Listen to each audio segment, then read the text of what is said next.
Alright guys, welcome back to an Abundant Harvest Homestead. I'm Papa Pepper. I've got a little different one for you tonight, but I want to kind of address something and use it as a way to encourage, inspire, motivate others.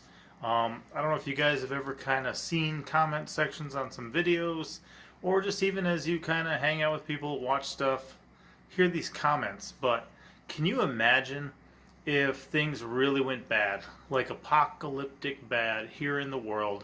We were like reset, back to ground zero. Everyone's got no electricity, no GPS, no phones, no information really, and we just all got to fend for ourselves.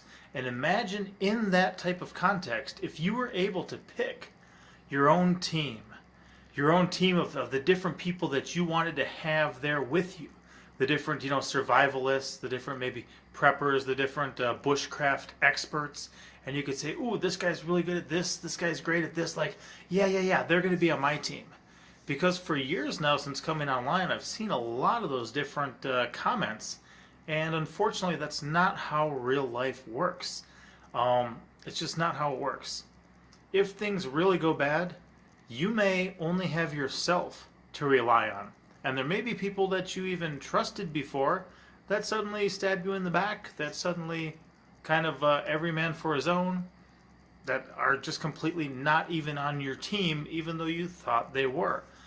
That's one reason that I really encourage personal responsibility, and that people would just kind of take stewardship, take responsibility for their own livelihood. I ran into a guy a couple weeks ago, and I think he was asking what I did for a living, I think. But he goes, hey, what do you do to survive? And I said, all right, check this out. Every day or every couple days, I like to eat a little something and drink a little something. I said, over 40 years survival experience, because I've survived for over 40 years.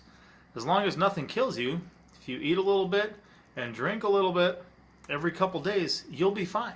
But when things go crazy, it's hard with a bunch of backed up sewer water to find clean water to drink. It's hard sometimes in the wild to find clean, healthy water to drink. It's hard to find food sometimes, especially if we're completely unaware of our surroundings. I was talking to some people recently and mentioned that a lot of the wild edibles in our area aren't even indigenous to North America. A lot of them came from Europe and Asia, and early settlers thought they were so important that they brought them over here so they would still have them. And these days we spray weed killer on them so we can grow grass and mow that, stuff like that. It's just amazing in this information age how ignorant so many people are. And part of my life, I consider myself to be the earthly provider for my family.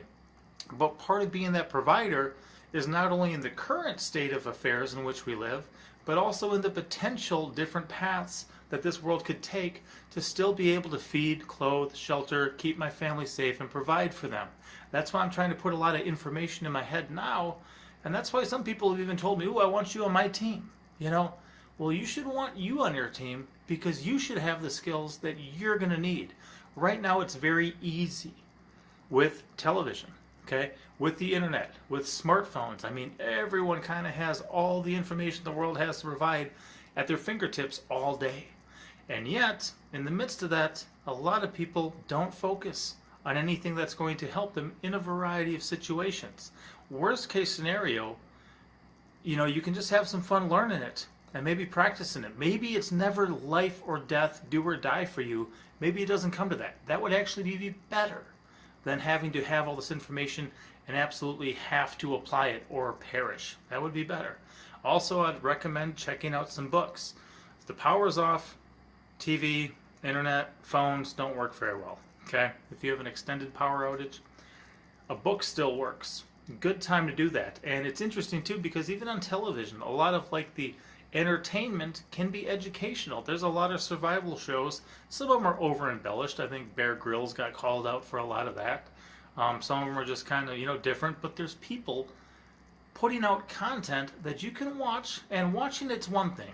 To actually put it into practice is something else, and then of course to be able to teach it brings it to the level that we prove that we have some knowledge, because we can not only apply it ourselves, not just hear it or not just read it, but we can do it, and we can do it so well we can teach somebody else how to do it for themselves. That's when we've truly learned or mastered a specific thing. There's a lot in wild edibles, a lot in bushcraft, a lot in survival stuff. Um, just even the old way people used to live, off the land, from the wild, But we can practice it right now. Expose yourself to it. Check it out.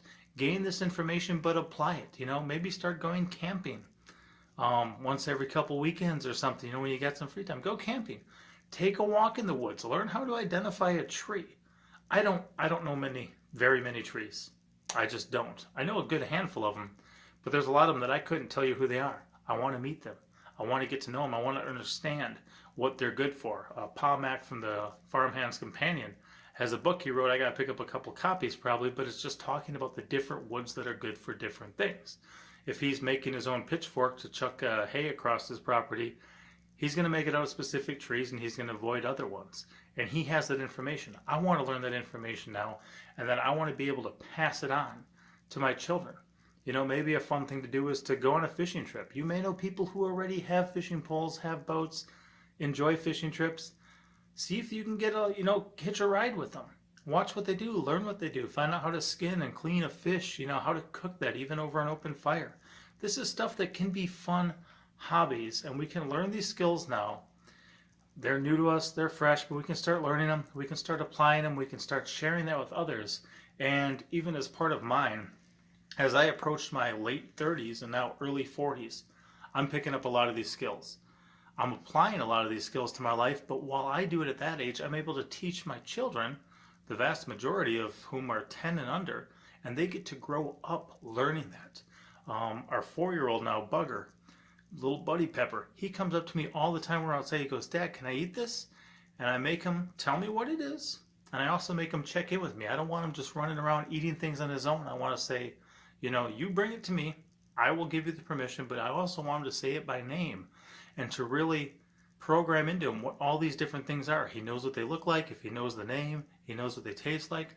We can get into more, what vitamins, minerals, nutrients they contain, what the real nourishment and nutritional value it provides as he gets older. But if he can at least know what they look like, know what they smell like, taste like, know who they are, that's going to help him. And he's 4. I've had comments from people before about Monster Truck, who's now 8, and they say, "Wow, if we both got lost in the woods, he'd come out like 20 pounds heavier, and I would starve to death." But there's a reason. There's a reason. Even recently when I went up to visit Ethan and his family at 180 degrees from average, they learned some things about their property that are edible there that they are really excited about. Even the greenbrier. They were so excited. It was amazing to see his couple older children, how excited they were.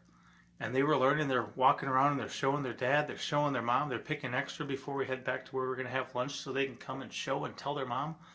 Not only did they learn, not only did they put the hands-on practice and applying it themselves, but then they were teaching others, like their mom. Moving from Minnesota down to the Ozarks for them, one of the first things that Ethan did was he picked up a book about the wild edibles in the Ozarks. As he lives out his life, he's going to be able to learn that knowledge, apply that knowledge, and I look forward to hopefully walking around his property a little more with him in the future and just showing him some more things that I know. Maybe there's some stuff in his book that I don't know. I can pretty much guarantee there is, and it'd be cool to learn some more myself. So you may have heard people say quotes before like "live like your life depends on it," but ultimately that's what we need to be doing. And we understand that we're not in a stasis system. Things change all the time. If anyone was paying attention, last year was drastically different from probably every other year of your life. There's other things that in the future may continue to kind of increase in a negative way. Things could get worse very easily. So what I try to do is learn this stuff now and incorporate it into my lifestyle. If I'm outside working in the garden, a lot of times I'm eating the weeds rather than pulling them up. If I'm in the woods working on stuff, a lot of times I'm munching as I go. As I say, as I learn this information, I like to pass it on to my children and others. Obviously, Ethan and his children are not my children, yet I passed on some knowledge to them. So in the end, I know people have said it about me. I know people have said it about others. "Oh, I'd love to have them on my survival team, when the apocalypse hits." Personally, I would love to be on your survival team. I like helping people.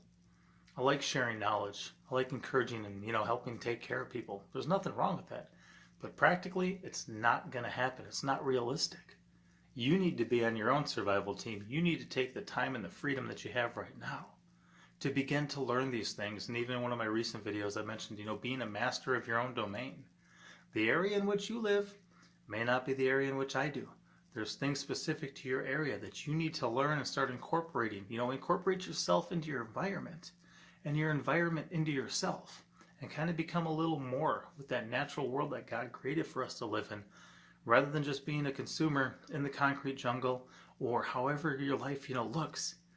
Take a little greater stewardship and personal responsibility for your existence, just to set yourself up so that every couple days you can eat a little something.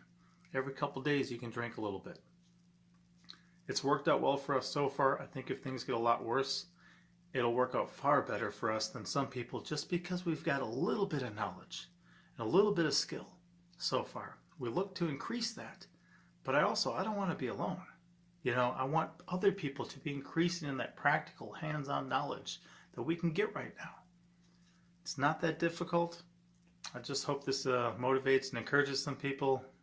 Any specific questions or things you guys got, leave them in the comment section. Or if you got any stories about something really cool that you found out, was in your area the whole time and you never knew about till at some point, and now it changed your life. Greenbrier was one of the ones for us when we moved here. I had no idea that this 30-foot long razor wire of the woods was something I could eat. It's a problem if I let it get that long, but if I let it get about as long as an asparagus and keep eating it, it's no problem. It's a blessing. I'll see you next time. Papa out. Thank you for watching. And the left button. Thumbs up.